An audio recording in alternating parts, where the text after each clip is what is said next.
BRS పార్టీని రోజు notice వేధిస్తుందని మనం చెప్పుకోవాలి. ఇటు బీఆర్ఎస్ పార్టీకి సంబంధించి కాళేశ్వరంకి సంబంధించి ఆ బీఆర్ఎస్ పార్టీ అధినేత కేసీఆర్తో పాటు హరీష్ రావుకు నోటీసులు ఇచ్చారు. వాళ్ళిద్దరు కూడా ఆ నోటీసులకు అయితే కమిషన్ ముందు హాజరైన విషయం మనకు తెలిసింది. దాంతోపాటు మళ్ళీ ఇప్పుడు కొత్తగా అంటే గతంలో ఏదైతే ఫార్ములా ఈ కార్ రేసింగ్కి సంబంధించినటువంటి రెండోసారి విచారణకు రావాలంటూ కేటీఆర్ కూడా నోటీసులు ఇచ్చారు. అసలు ఏంది ప్రభుత్వము బీఆర్ఎస్ పార్టీ పైన కక్షపూరితంగా వ్యవహరిస్తుందో, అసలు ఎందుకు ఈ నోటీసులు జారీ చేసింది, ఒకవేళ నిజంగానే బీఆర్ఎస్ పార్టీ అధికారంలో ఉన్నప్పుడు అవినీతి కార్యక్రమాలకు పాల్పడ్డదన్న విషయాలపై మనతో మాట్లాడేందుకు బీఆర్ఎస్ సీనియర్ నాయకులు మనతో పాటు ఉన్నారు. అన్నది తెలుసుకుందాం. మనం చెప్పండి, అసలు దీన్ని ఎట్లా చూడొచ్చు? బీఆర్ఎస్ పార్టీకి వరుసగా నోటీసులు వస్తూ ఉన్నాయి, వరుసగా నాయకులకు, ప్రధానమైన నాయకులకు కూడా నోటీసులు ఇస్తూ ఉన్నారు. దాన్ని ఎట్లా చూస్తారు? ఇప్పుడున్నటువంటి అధికారంలో ఉన్నటువంటి ప్రభుత్వం ఏదైతుందో ఇది ప్రతిపక్షాల మీద కక్ష సాధింపు ధోరణిగా మనం చూడడానికి అవకాశం ఉన్నది. ఎందుకంటే ఇక్కడి నుంచి డబ్బులు హెచ్ఎండిఏ అకౌంట్ నుంచి, బ్యాంక్ అకౌంట్ నుంచి నేరుగా ఈ ఫామ్లా వాళ్ళకి సంబంధించిన అకౌంట్లకు డబ్బులు పోయినాయి. నేటి వరకు కూడా ఆ డబ్బులు అందులో ఉన్నాయి. ఆ డబ్బులు తీసుకోవచ్చు ఇప్పటి వరకు, కానీ ఈ ప్రభుత్వం ఆ పైసలు తీసుకోవడానికి ఎలాంటి ప్రయత్నం చేయలే. ఇంక దీంట్లో అవినీతి జరిగింది అనడానికి ఎలాంటి అవకాశం లేదు. ముఖ్యంగా ఇవాళ అంతకుముందు మీరు కేటీఆర్ గారికి ఇచ్చారు, ఇప్పుడు ఇచ్చారు. ఎప్పుడు ఇచ్చినా వారు ఏం చెప్తున్నారు, ఇది ఆ రోజు హైదరాబాద్ బ్రాండ్ ఇమేజ్ పెంచడం కొరకు అప్పుడు 2000 సంవత్సరంలో చంద్రబాబు నాయుడు గారు ఉన్న పరిస్థితిలోనే ఈ ఫార్ములా E1 ఏదైతే ఉందో వారు కండక్ట్ చేయడానికి అన్నీ కూడా ప్రతిపాదనలు సిద్ధం చేసిండు. కానీ అతను జరపలేకపోయాడు ఆ ప్రభుత్వం.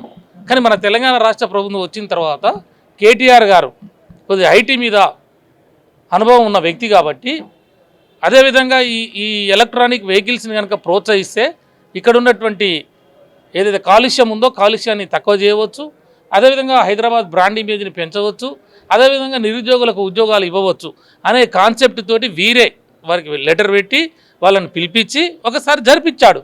రెండోసారి జరపడానికి వాళ్ళ దగ్గర డబ్బులు సరిపోవు అని చెప్పేసి చేతులు లేపితే మనమే జరుపుదాము, ప్రైవేట్ ఆర్గనైజేషన్ వాళ్ళు వెనకకు పోయారు. అందులో వెనకకు పోతే మళ్ళీ ప్రభుత్వమే జరుపుతుంది, హెచ్ఎండిఏ పరిధిలోనే జరుపుతామని చెప్పేసి ఆ రోజు ఇవ్వటం జరిగింది. ఈ ఇవ్వటము వాస్తవమే, డబ్బులు తీసుకున్నది వాస్తవమే. ఇది నేరుగా అకౌంట్ టు అకౌంట్ అయింది. ఇందులో వేరే ఏం లేదు. ఇందులో అవినీతి కానీ కుంభకోణాలు కానీ ఎలాంటివి లేవు. కాకపోతే ఏంటి అంటే మనకి ల్యాక్యునస్ ఏమైనా అవుతుంది, అడ్మినిస్ట్రేషన్ ల్యాక్యునస్ ఏమైనా ఉంటే అవి ఆఫీసర్ చూసుకోవాలి. యాక్చువల్గా జరగాల్సింది ఏంటంటే వీళ్ళు చెప్పింది ఏంటంటే ఇతర దేశాలకు డబ్బు పోతున్నప్పుడు ఆర్బీఐ పర్మిషన్లు అవన్నీ తీసుకొస్తున్నారు. అది ఏంటి అంటే ఒక రాష్ట్ర మంత్రిగా ఈ రాష్ట్రం యొక్క భవిష్యత్తు కొరకు హైదరాబాద్ పేరు ప్రఖ్యాతలను పెంచే విధంగా, హైదరాబాద్ బ్రాండ్ ఇమేజ్ని పెంచుతూనే మన పెట్టుబడులను ఆకర్షించే విధంగా ఒక మంత్రిగా, ఒక యువ మంత్రిగా, బాధ్యత గల పౌరుడిగా, తెలంగాణ ఉద్యమకారుడిగా ఆ రోజు అతను నిర్ణయాలు తీసుకున్నాడు. ఆ రకంగా చేసినాడు అంతే. మిగతా జరగాల్సిన అడ్మినిస్ట్రేషన్ వర్క్ అంతా కూడా ఆఫీసర్స్ చేయాలి. అక్కడ ఏమైనా there is any lacuna by the officers, తర్వాత ఏం జరుగుతుందనే చూద్దాం.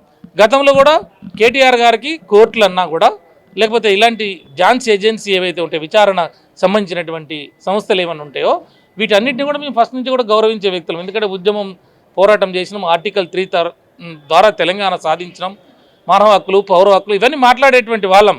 కేసీఆర్ గారు కానీ కేటీఆర్ గారు కానీ, నిన్న కేటీఆర్ గారు కూడా కాళేశ్వరం కమిషన్ ముందు వచ్చారు, చక్కగా వారు అడిగిన ప్రశ్నలకు సమాధానం చెప్పారు. అదేవిధంగా హరీష్ రావు గారు చెప్పారు. అదేవిధంగా కేటీఆర్ గారు కూడా మొన్న వచ్చినాడు, ఇప్పుడు వస్తాడు, రేపు కూడా వస్తాడు. కాబట్టి ఇందులో మీరు దపదపాలుగా ఇవి పంచడానికి పంపడానికి ఏంటి అంటే ప్రజలలో మీరు ఇచ్చిన వాగ్దానాలు అవి నెరవేర్చలేదు. ప్రజలలో ఒక అసంతృప్తి ప్రధానంగా ఉన్నది. కాబట్టి ప్రజల్ని మైండ్ సెట్ మార్చడానికి డైవర్ట్ పాలిటిక్స్ కొరకు ఇది దపదపాలుగా కేసీఆర్నో, హరీష్ రావు గారినో, కేటీఆర్ గారినో, కేసీఆర్ గారినో బదనం చేయాలని చూస్తే ఇది చాలా కాలం ముందుకు పోదు. ఇది ప్రజలందరికీ కూడా అర్థమైంది. ఒకటి ప్రధానంగా అంటే ఏదైతే ఇటు బీఆర్ఎస్ పార్టీ అధికారంలో ఉన్నటువంటి 10 సంవత్సరాల్లో చేసినటువంటి కార్యక్రమాలు అన్నిటిపైన, అంటే ఏదైతే అభివృద్ధి కార్యక్రమాలు, ప్రాజెక్టులు నిర్మించిన, ఇటు ఫార్ములా ఈ కార్ రేసింగ్ కానీ, ఫోన్ ట్యాపింగ్ విషయంలో కానీ, అధికారం పోయిన వెంటనే ఇటు అన్నిటిపైన నోటీసులు ఇస్తూ, ఇటు నోటీసులపైన అంటే వీటన్నిటిపైన కూడా ఇటు విచారణకు ఇప్పుడున్నటువంటి ప్రభుత్వం ఆదేశించింది. దాన్ని ఎట్లా చూస్తారు మీరు? అదే నేనేమంటున్నా, ఈ ప్రభుత్వం వాళ్ళ ఏంటంటే మొదటి నుంచి కూడా వాళ్ళు అబద్ధాలనే నమ్ముకుర్రు. గతంలో కూడా వాళ్ళు ప్రతిపక్షంలో ఉన్నప్పుడు కూడా అన్ని అబద్ధాలే చెప్పేవాళ్ళు. అబద్ధాలు చెప్తూ ప్రజలను నమ్మించుకుంటూ ఒక స్టేజ్ వచ్చిన తర్వాత సరే మేము 10 సంవత్సరాలు అధికారంలో ఉన్నాం కాబట్టి కొంత ఉండొచ్చు వ్యతిరేకత. దానికి వీళ్ళ అబద్ధాలకు ఇది చేసి అగ్ని కాజ్యం పోసినట్టు లేపారు. ఇప్పుడు నేనేమంటున్నా, మీరు చెప్పినారు అన్నిట్లా ఫస్ట్ విద్యుత్ కొనుగోలులో కూడా మీరు ఇది జరిగిందని చెప్పారు, ఫోన్ ట్యాంపరింగ్ అని చెప్పారు, ఈ ఫార్ములా అని చెప్పారు, కాళేశ్వరం అని చెప్పారు, ఏదో చెప్తున్నారు మీరు. నేనేమంటున్నా, మీరు ఎప్పులేందే పొగరాదు అన్నటువంటి ఒక మా సామెత కూడా ఉంటుంది. అంటే ఇప్పుడు ఎంతో కొంత తప్పు జరిగింది మాత్రం ఈ నోటీసులు కమిషన్లు అంతా దాకా కూడా రాదు కదా. అసలు అవినీతి జరిగిందని చెప్పేసి ఇప్పుడు గవర్నమెంట్ కూడా ఆరోపిస్తుంది. ఎంతో కొంత నిజం లేని మాత్రం ఈ కమిషన్లు ఎంక్వైరీలు అనేవి ఉండే కదా. ఇప్పుడు నేను ఏది కూడా మళ్ళీ అదే చెప్తున్నాను. నేను అక్కడ నువ్వు కాళేశ్వరం విషయానికి తీసుకోండి. మీరు కాళేశ్వరంలో ఇప్పుడు కమిషన్, ఘోష్ గారి కమిషన్ వచ్చింది. ఘోష్ గారి కమిషన్ కొంత డాక్యుమెంటరీ ఎవిడెన్స్, ఆఫీసర్ని విట్నెస్గా ఇవన్నీ జరిగినాయి. అక్కడ ఏంది, వాడు లేకున్న మీద అంటుండా, లేకపోతే మిస్అప్రోప్రియేషన్ మీద అంటుండా, దేని మీద తెలియదు. అక్కడ ఉన్నది డిపిఆర్ 80,000 కోట్ల రూపాయలు, ఖర్చు పెట్టింది 92,000 కోట్ల రూపాయలు. ఇది స్పష్టంగా ఉన్నది. ఇది అథెంటికేషన్గా డాక్యుమెంటరీ ఎవిడెన్స్ ఇది. కానీ వీళ్ళు చెప్పేది 1,00,000 కోట్ల కుంభకోణం అంటారు. అంటే 80,000 డిపిఆర్ అని చెప్పినప్పుడు 1,00,000 కోట్ల కుంభకోణం ఎట్లుంటుంది? అంటే వీళ్ళ యొక్క ఉద్దేశం, మైండ్ సెట్ చెప్తున్నాను నేను. ప్రభుత్వం ఏ రకంగా ప్రతిపక్షాలను బదనం చేయడానికి. ఇంకోటి ఏంటి అంటే, వీళ్ళు ఏంటి అంటే, ఈ పార్టీ బలంగా ఉన్నది, బుజ్జమ్మ పార్టీ. కేసీఆర్ అభివృద్ధి చేసిండు, ఇది జగమెరిగిన సత్యం. ఇక్కడ తెలంగాణ ప్రజలే కాదు, ఆంధ్ర ప్రజలు కానీ, భారతదేశ ప్రజలు కానీ, ప్రపంచం కూడా అబ్బురపడే విధంగా వచ్చింది. ఈ మాట నేను మళ్ళీ ఎందుకనేది చెప్తా. అయితే ఇప్పుడు ఏంది, కేసీఆర్ ఈ పార్టీని బతికుండొద్దు అనేది కాంగ్రెస్ యొక్క లక్ష్యం, బీజేపీ యొక్క లక్ష్యం కూడా అదే. ఏ ప్రాంతీయ పార్టీలను కూడా వాళ్ళు బతికనియొద్దు అనేది వాళ్ళ ఇంటర్నల్ ఎజెండా ఉన్నది. అంటే దేశవ్యాప్తంగా కూడా వాళ్ళు అట్లనే చేస్తున్నారు. మనం అక్కడ చూసాం, మహారాష్ట్రలో అట్లనే ఇబ్బంది పెట్టారు, ఇప్పుడు పశ్చిమ బెంగాల్లో ఇబ్బంది పెడుతున్నారు, అక్కడ పోతే మనకాడికి వచ్చినారు. అంటే ఇవి జరుగుతున్నాయి. అరవింద్ కేజ్రీవాల్ని ఇబ్బంది పెట్టారు, అట్లనే మనకాడికి వచ్చింది. నేనేమంటున్నా, మీరు అధికారంలో ఉన్నారు కదా, ఇప్పుడు ముఖ్యమంత్రి మీరు ఉన్నారు, ప్రధానమంత్రి మీరు ఉన్నారు కదా, మీ దగ్గర ఏజెన్సీలు అన్నీ ఉన్నాయి కదా. సిబిఐ ఉంది, సిఐడి ఉంది, సిట్ ఉన్నది, ఇంటెలిజెన్స్ ఉంది, జనరల్ పోలీస్ ఉన్నది, మాకు మీడియా కూడా మీకున్నది పెద్ద ఎత్తున. మరి మీరు ఒకవేళ జరుగుంటే కేటీఆర్ గారు అనేక సందర్భాల్లో చెప్పారు కదా, మా తప్పేందా మా ఒళ్ళు వేయండి, ఒకవేళ మాకు తప్పు జరిగితే శిక్ష వేయండి, పెట్టండి అని చెప్పేసి అన్నాడు కదా. మరి ఇన్ని రోజుల నుంచి ఉంటుందా తమ్మి ఏదైనా జరిగితే? కమిషన్ ఎందుకు అంటున్నాను నేను అనేది. ఇప్పుడు ఈ అకౌంట్ల నుంచి ఆ అకౌంట్లో డబ్బులు పోయినాయి, ఈ ఫారంలో తనే చెప్పినాడు, డాక్యుమెంట్తో సహా చెప్పినాడు, ఆ రోజు ఇచ్చినాడు. అట్లా దొంగతనం ఏముంది తమ్మి ఈ ఫార్ములాలో? అదేవిధంగా కాళేశ్వరం కమిషన్ తీసుకోండి.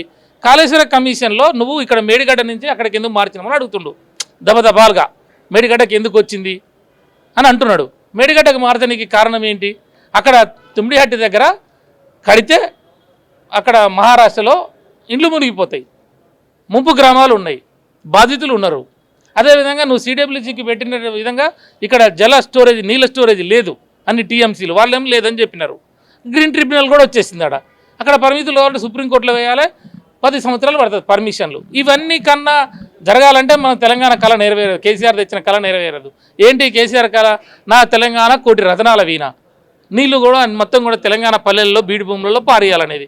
మరి ఇవన్నీ చేసుకుంటూ కూర్చుంటే మనం ఎప్పుడు చేస్తాం ఈ పని అని చెప్పి మళ్ళీ అసలు ఈ తుమ్మిడిహట్టి దగ్గర ప్లాన్ ఇచ్చింది ఎవరు అని ఆ కాంగ్రెస్ గవర్నమెంట్లో వ్యాప్కో అనే సంస్థ పూర్తిగా సర్వే చేసి, భారతదేశంలోనే అత్యంత పేరు ప్రఖ్యాతులు ఉన్నటువంటి సంస్థది వ్యాప్కోస్ అనేది. వాళ్ళు చేసిరు కాబట్టి మళ్ళీ వాళ్ళని పిలిచి, అయ్యా దీనికి కాదు, మాకు బెటర్గా నీళ్ళు ఇవ్వాలంటే ఏం చేయాలంటే వాళ్ళు ఇక్కడ చెప్పారు. ప్రాణహిత వస్తున్నది, ప్రాణహిత కలుస్తుంది, గోదావరి కలుస్తుంది, ఇక్కడ మీరు అనుకున్న వాటర్ టీఎంసీలు ఉంటాయి, దీని ప్రకారం అని చెప్పారు. అదే రిటైర్డ్ ఇంజనీర్స్ కూడా వాళ్ళు కూడా చెప్పినారు. దానికోసమే మార్చిండు. అప్పుడు 6 లింకులు మొత్తం అవే 7 లింకులలో కొత్తగా లింకు మార్చిండు దానికి. దాంట్లో ఏం లేదు కదా. అంటే చెప్తున్నా నీకు, ఇప్పుడు ఇది ఇక్కడ కాళేశ్వరం ఎందుకంటే తెలంగాణ ప్రయోజనాల కొరకే, ఈ ఫారంలో కూడా తెలంగాణ ప్రయోజనాల కొరకు జరిగింది. వీళ్ళు ఏమంటున్నారు, ఈ ఫారంలో దొంగతనం జరిగింది అంటారు, కాళేశ్వరంలో ఇంకోటి జరిగింది అంటారు. ఈ రెండు కూడా మీ చేతిలో ఉన్నాయి, సంస్థలన్నీ మీ చేతిలో ఉన్నాయి, ఏం తేల్చలేకపోయారు. అంటే రాజకీయ దురుద్దేశంతో కేసీఆర్ని, బీఆర్ఎస్ని బదనాం చేయాలనేది మీ కార్యక్రమం. పీసీ ఘోష్ కమిషన్ విచారణ పూర్తయింది. ఇప్పుడు దాని తర్వాత కూడా తుది నివేదిక ఇవ్వబోతుంది. దాని తర్వాత ఇప్పుడు ఈ కాళేశ్వరం ప్రాజెక్టులో ఉన్న దోషులు కూడా తేలుతారు. దాంతోపాటు ఫార్ములా ఈ రేస్లో కూడా ఏసీబీ ముగ్గురు ఇన్వాల్వ్ అయినటువంటి ముగ్గురిని విచారణ చేపట్టింది. ఇప్పుడు మళ్ళీ ఆ రెండోసారి కేటీఆర్ను విచారించబోతుంది. దాంతోపాటు ఏదో ఫోన్ ట్యాపింగ్లో కూడా నిన్న ఇన్వెస్టిగేషన్లో పాల్గొన్నటువంటి ప్రణీతరావు కూడా కీలకమైన విషయాలు చెప్పారు. బీజేపీకి సంబంధించినటువంటి నాయకుల యొక్క ఫోన్లు కూడా ట్యాపింగ్ చేసినామని చెప్పారు. అంటే ఇవన్నిటి బట్టి చేస్తుంటే 10 ఏళ్ళ అధికారంలో ఆ విపరీతమైనటువంటి అవినీతికి బీఆర్ఎస్ నాయకులు పాల్పడ్డారంటూ కూడా కొంత చర్చ వినిపిస్తుంది. దాని ఎట్లా చూస్తారు? ఇప్పుడు అదే నేను ఏమంటున్నా, ఈ ప్రతిపక్ష నాయకులకి ఇది ఒకటి బాగా దొరికి, ప్రతిపక్ష నాయకులను బదనాం చేయడం అనేది ఎట్లానే. ఇప్పుడు ఆయన ఏం చెప్పినాడు, కేసీఆర్ ఆనవాళ్ళు లేకుండా చేస్తా, అసలు తెలంగాణలో అభివృద్ధి జరగలేదని చెప్పినాడు. మేము ఈ ఫార్ములా పెడితే ఆయన అందాల పోటీ అని తీసుకొచ్చిండు. అందాల పోటీ తీసుకొచ్చినావు, సరే తెలంగాణ ఏదో పేరు ప్రఖ్యాతులు వస్తాయి, ఏదో వేరే దేశాల నుంచి పెట్టుబడులు వస్తాయి ఏదో చెప్పిండు. దానికి కూడా మనం వ్యతిరేకం కాదు. నిర్వహించినావు, మిస్బిహేవ్ చేసినావు, పరువు పోయింది, అది కూడా దాని సంగతి కూడా వదిలేయి. నేనేమంటున్నాను, నువ్వు 107 దేశాల నుంచి వచ్చిన అందగత్తెల్ని ఇక్కడ అభివృద్ధి జరగలేదు, తెలంగాణలో మొత్తం అన్నీ ఇదే జరిగిందని చెప్పిన నీవు మళ్ళీ వాళ్ళని ఎడికి తీసుకుపోయింది తమ్మి. బ్రహ్మాండమైన మనం యాదగిరిగుట్ట టెంపుల్ కట్టినాం కదా, యాదగిరిగుట్ట టెంపుల్ చూపించినావు నువ్వు వాళ్ళని తీసుకుపోయి. సెక్రటేరియట్ కడితే సెక్రటేరియట్ని తీసుకుపోయి చూపించావు. ఇక్కడ కమాండ్ కంట్రోల్ రూమ్ ఉంటుంది, దాన్నే తీసుకుపోయి చూపించావు. అంటే నేనేమంటున్నా, నువ్వు అభివృద్ధి జరగలేదు, అవినీతులు జరిగినాయి, బీఆర్ఎస్ పాలన అంతా కూడా లూటీ జరిగింది, ఇంకేదో చెప్తున్నావు నువ్వు. మరి చెప్పినప్పుడు నువ్వు ఈ వరల్డ్ సంబంధించినటువంటి ఈ అందగత్త పోటీల్లో మళ్ళీ నువ్వు బీఆర్ఎస్ అభివృద్ధినే చూపించావు కదా, దేశం మొత్తం చూసింది కదా. నేను ఏమంటున్నా, రాజకీయం కొరకే మీరు ప్రయత్నాలు చేస్తున్నారు అంటున్నా. అది చేసే కార్యక్రమంలో ఎవరైనా చేస్తారు. నువ్వు రేపు వచ్చినాక మేము చేసేది చేస్తాం, మీరు చేసేది చేస్తారు. కాంగ్రెస్ మీద బీజేపీ చేస్తుంది, బీజేపీ మీద కాంగ్రెస్ చేస్తుంది. కానీ అట్లా కాదు. ఇప్పుడు మనకి బనకచెర్ల ప్రాజెక్టు చంద్రబాబు నాయుడు గారు తీసుకుపోతున్నారు. 200 టీఎంసీల నీళ్లు పోతున్నాయి. ఒకనాడు చంద్రబాబు నాయుడు గారు 2 టీఎంసీల నీళ్లు బాబులి పెంచితే మనకు రావు ఆంధ్రప్రదేశ్, ఉమ్మడి ఆంధ్రప్రదేశ్ ముచ్చట చెప్తున్నా. పెద్ద లొల్లి చేసిరు, పంచాయతీలు చేసిరు, పోయి ధర్నాలు చేసిరు, అరెస్టులు అయ్యారు, జైలు పాలు కూడా అయ్యాడా. మరి అక్కడ 2 టీఎంసీల కోసమే చంద్రబాబు నాయుడు గారు ఆ రోజు చేసి అంత పెద్ద ఉద్యమాలు చేసినప్పుడు 200 టీఎంసీల నీళ్లు చంద్రబాబు నాయుడు తీసుకుపోతుంటే ఇదే ముఖ్యమంత్రి గారు ఎందుకు పెదవులు మూసుకున్నారు? ఇదే మంత్రులు ఉత్తమ్ కుమార్ రెడ్డి గారు కానీ మిగతా మంత్రులు కానీ తెలంగాణ ఈ మంత్రులు ఉన్న నాయకులు ఉన్న చలమన అవుతున్న మీరు ఇది తెలంగాణ విస్తృత ప్రయోజనాలకు నష్టం కాదా అంటున్నాం. నువ్వు మేడిగడ్డని బంద్ పెడతా అంటావు. ఇవాళ మేడిగడ్డ చచ్చిపోతే ఏమవుతుంది? ప్రాణహిత నీళ్లు 360 రోజులు జీవనది అది, అవన్నీ కూడా పోలవరం పోతాయి. చంద్రబాబు నాయుడు చక్కగా అవి తీసుకుపోయి బనకచెర్లలో వేసుకుంటాడు. అంటే నేను చెప్తున్నా, నువ్వు రాజకీయమే చేస్తే మేడిగడ్డని కనుక నువ్వు చంపితే జరిగేది ప్రయోజనం ఆంధ్రకి. చివరిగా చెప్పండి, ఇటు ఈ నోటీసుల విషయంలో కావచ్చు, ఈ బనకచెర్ల ప్రాజెక్టు విషయంలో కావచ్చు, ఇటు రాష్ట్రంలో జరుగుతున్నటువంటి అన్ని పరిణామాల విషయంలో కావచ్చు, రేవంత్ రెడ్డికి ఏం చెప్తారు మీరు? నేను ఒకటే అంటున్నా, మీరు ఆ రోజు ఉద్యమం జరిగేటప్పుడు ఆ పార్టీలో ఉన్నారు. సరే, మీ నాయకుడు వారు, మీ గురువు వారు, ఆ ఫిలాసఫీలో ఉన్నావు, ఆ మాటలు మాట్లాడినావు, ఉద్యమకారులని నీ నాయకుడు చెప్పినట్టు తుపాకీ కూడా పెట్టినావు. ఏంది అంటే అది ఎక్స్క్యూజ్ చేస్తాం, ఎందుకంటే రకరకాల వాదనలు ఉంటాయి, రకరకాల పార్టీ సిద్ధాంతాలు ఉంటాయి. తర్వాత నీ చరిత్ర కూడా తెలంగాణ ద్రోహిగా మిగిలిపోయింది. నీకు తెలంగాణ ఉద్యమంలో ఏ చరిత్ర కూడా లేదు, నీకు చెప్పుకోనీకి ఏ పేజీలో కూడా లేదు. సరే, అది నీ యొక్క పార్టీ విధానం, నీ లైను అది పోతే. ఇప్పుడు నీ అదృష్టం బాగుంది, అలాంటి నేపథ్యం ఉన్న నీకు బ్రహ్మాండంగా నీకు ముఖ్యమంత్రి పదవి వచ్చింది. తెలంగాణ ప్రజల ద్వారా నువ్వు ముఖ్యమంత్రి అవునన్నా కాదన్నా ఎన్నుకోబడ్డావు నువ్వు. కాబట్టి నువ్వు ఈ గడ్డ మీద పుట్టిన బిడ్డగా, నువ్వు ఒక తెలంగాణ బిడ్డగా, ఆ రోజు అంటే వేరు, ఈరోజు నువ్వు ఈ మాతృభూమి యొక్క రుణం తీర్చుకునే అవకాశం వచ్చింది నీకు. కాబట్టి నేనేమంటున్నా, తెలంగాణ ప్రజల విస్తృత ప్రయోజనాలు, ప్రజా ప్రయోజనాలు, రాజకీయం మాట్లాడదలుచుకోలేగా నేను. పక్కకు పెట్టు, నువ్వు బీఆర్ఎస్ని కాసేపు పక్కకు పెట్టు, మా నాయకులను కూడా పక్కకు పెట్టు. నీకు నిజంగా చిత్తశుద్ధి ఉంటే నిఖార్సైన నిజంగా తెలంగాణ ఉద్యమకారులను కానీ, లేకపోతే ఇంజనీర్లను కానీ, లేకపోతే జర్నలిస్టులను కానీ, ఏ అంశాల పట్ల ఏ రంగంలో ఎవరికి అనుభవం ఉందో వాళ్ళందరినీ పిలుచుకొని ఒక కమిటీ వేయి. Telangana development corporation, Telangana development committee అని చేసి అందరినీ నిపుణులు తీసుకో. నీకు చేత కాకపోతే చెప్తున్నా, మీరంతా కూడా ఆ పార్టీలో ఏంటంటే సాంప్రదాయ రాజకీయ నాయకులే ఉన్నారు. మీరు గతంలో వెనకటి నుంచి వచ్చిన వాళ్ళే ఉన్నారు. ఆ పటేల్ పట్వారీ వ్యవస్థ, పెత్తందారీ వ్యవస్థ, వాళ్ళకి ఏంటంటే జనం ఎటనే పోని, సీటు ఉంటే చాలు, డబ్బులు వస్తే చాలనే కార్యక్రమాలు ఉంటాయి వాళ్ళకి. కానీ అది కరెక్ట్ కాదు అంటున్నాను నేను. నువ్వేం చేయాల్సింది ఏంటంటే ఒక కమిటీ వేసుకో, తెలంగాణ డెవలప్మెంట్ ఫోరం కమిటీ అని ఒకటి వేసి ఒక్కొక్క రంగంలో నీటిపారుదలకు సంబంధించి, జ్యుడిషియరీకి సంబంధించింది, లేకపోతే ఇంకోటి ఏమైనా కావచ్చు, ఉద్యోగాలకు సంబంధించి ఇంకా బెటర్గా మన బీఆర్ఎస్ ప్రభుత్వం కన్నా, కేసీఆర్ గారి కన్నా నేనేం బెటర్గా చేస్తా, గోదావరి నీళ్ళల్లో నేను ఎట్లా ఆపగలుగుతా, ఆపిన నీళ్ళని ఇక ఇంకా తెలంగాణలో ఆయన 40 లక్షలే బారిచ్చింది కదా కేసీఆర్ అనుకుందాం కాసేపు, నువ్వు 60 లక్షలు ఎట్లా బారిస్తావు? 2,70,00,000 మెట్రిక్ టన్నులే పండించింది కేసీఆర్ 10 సంవత్సరాలలో. 3 కోట్ల మెట్రిక్ టన్నులు ఎట్లా పండిస్తా ఉంటాయి కదా, మీ జీడిపి ఎట్లా పెంచుతా? ఈ అంశాల పట్ల మీరు దృష్టి సారించండి అంటున్నా. ప్రభుత్వం నీ చేతిలో ఉన్నది. ఒకవేళ ఏదైనా జరిగితే మీరు బయటికి తీయండి. ఎవరైనా అతిథులు కాదు, మేము కూడా అంటున్నాం, అది తప్పే అంటాం. కాబట్టి నేనేమంటున్నా, ఇక్కడ రాజీ పడద్దు. ఎవరైనా సరే, ఉత్తమ్ కుమార్ రెడ్డి గారు కానీ, లేకపోతే మధుయాస్కి గౌడ్ గారు కానీ, పొన్నం ప్రభాకర్ కానీ, పెద్ద ఎత్తున ఉద్యమాలు చేసిన వాళ్ళు పార్లమెంట్లో. పొన్నం ప్రభాకర్ గారికి మేము మక్కనే ఉన్నాం, పెప్పర్ స్ప్రే కొడితే ఆయన కళ్ళు పోతాయని మేము ఇంటికి పోతే ఎల్లెలు కాబట్టి సోపాల బాంబు వాయో అని మొత్తుకుంటుండు. పొన్నం ప్రభాకర్ అన్న ఆ రోజు మేము కూర్చొని గంట సేపు మేము ఏడ్చినాం ఆయన పక్కన కూర్చొని. ఎందుకు వాళ్ళంతా తిప్పలు పడదు ఆ రోజు పార్లమెంట్లో వాళ్ళు వచ్చి ఆంధ్ర వాళ్ళు కత్తులు తెచ్చి రోడ్ పెప్పర్ స్ప్రే తెచ్చిండు. ఇప్పుడు మేము police station parliament street police స్టేషన్లో కంప్లైంట్ ఇచ్చిన వ్యక్తులం మేము. మధుయాస్కి గౌడ్ గారు కానీ, లేకపోతే హనుమంతరావు గారు కానీ, లేకపోతే జానారెడ్డి గారు పెద్దలు, వారికి కూడా అవగాహన ఉన్నది. జగ్గారెడ్డి కానీ, జీవన్ రెడ్డి గారు బ్రహ్మాండమైన నాయకుడు. మీరందరూ కూడా తెలంగాణ బిడ్డలు. మీరు ఉత్తమ్ కుమార్ రెడ్డి గారు కానీ, ఆయన నువ్వు రాష్ట్రపతి దగ్గర పనిచేసిన మనిషి, సాదాసిద్ధ మనిషి కాదు.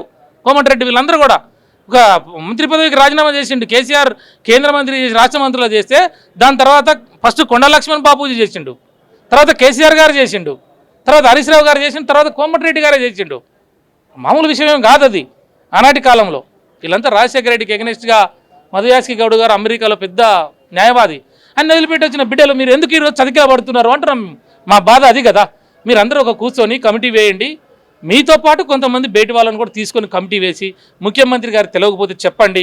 ఇలా చంద్రబాబు నాయుడు బలవంతుడై కూస్తున్నాడు. అవునన్నా కాదన్నా, ఇలా సెంట్రల్లో పవర్ ఆయన చేతిలో ఉన్నది. మోడీని ఆయన ఇన్ఫ్లుయెన్స్ చేసే పరిస్థితులు ఉన్నాడు. వాళ్ళిద్దరు ఒకటైతే నువ్వు గోదావరి కావేరి అన్నాం అనుకో, గోదావరి నుంచి కావేరి నిలిపోతే తెలంగాణ ఎడారి అవుతుంది. గోదావరి టు కావేరి అయితే తెలంగాణ ఎడారి అవుతుంది. ఇది మా బాధ. కాబట్టి నేనేమంటున్నా, ఓ మంచిగా సౌహృదమైన వాతావరణంలో, మంచి వాతావరణంలో ఆ కేసులు అవన్నీ ఏమన్నా ఉంటే ఆ ఏజెన్సీలు వాళ్ళ పని వాళ్ళు చేస్తారు. ఇదే నిరంతరం కాదు. కాబట్టి ఒక మంచి పని కొరకు, తెలంగాణ సమాజం బతుకుల కొరకు, తెలంగాణ పేదవారి కొరకు, తెలంగాణ రైతుల కొరకు, తెలంగాణ నిరుద్యోగుల కొరకు, ఉద్యోగస్తుల కొరకు, గతంలో మిగిలిపోయిన మీరు ఇచ్చిన హామీల సంగతి ఏంది, 6 హామీలు, 420 గ్యారంటీలు, ఇవన్నీ చేయగలుగుతారా? చేస్తే ఎట్లా చేస్తారు? ఫండ్ ఏంటి, వచ్చేది ఎంత, పోయేది ఎంత, విస్తృతంగా కూర్చొని చర్చ చేయండి అని మేము అడుగుతున్నాం. మేము చేసే విజ్ఞప్తి ఏంటంటే తెలంగాణ ప్రయోజనాలకి మీరు భంగం కలిగించవద్దు అనేది ఉద్యమకారులకు మా అప్పీల్.